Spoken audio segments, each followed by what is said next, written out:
Hi, I'm Chris Goff. I'm a professor in the math department.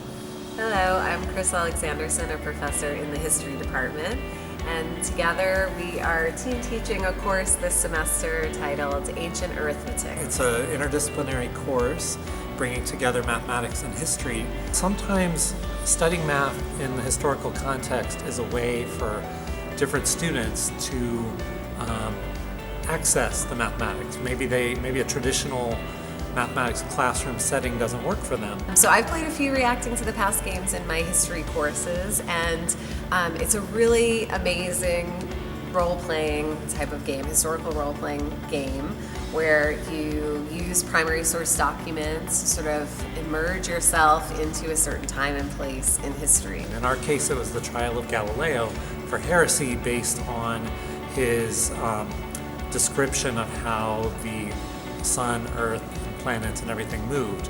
And he was going against the accepted doctrine of the church. I do believe that our views have been skewed by a man who claims his theories to be truth.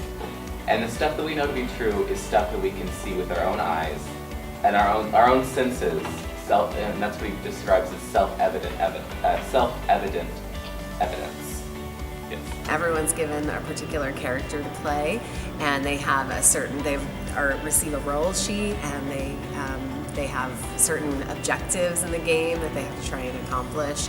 And so they use these primary sources to sort of argue their point of view from their historical character's perspective.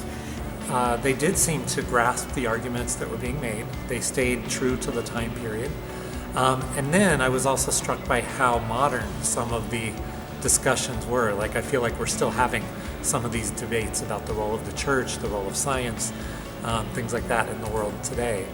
I definitely think for the majors, the social science and humanities majors who are in the class, I do think that this was a really beneficial way for them to learn mathematics, right? Because mathematics, I think, can be a little intimidating for people who aren't totally comfortable with this sort of language. It can be a way for them to not only learn the mathematical content, but to have a context where that content developed and how it was used historically.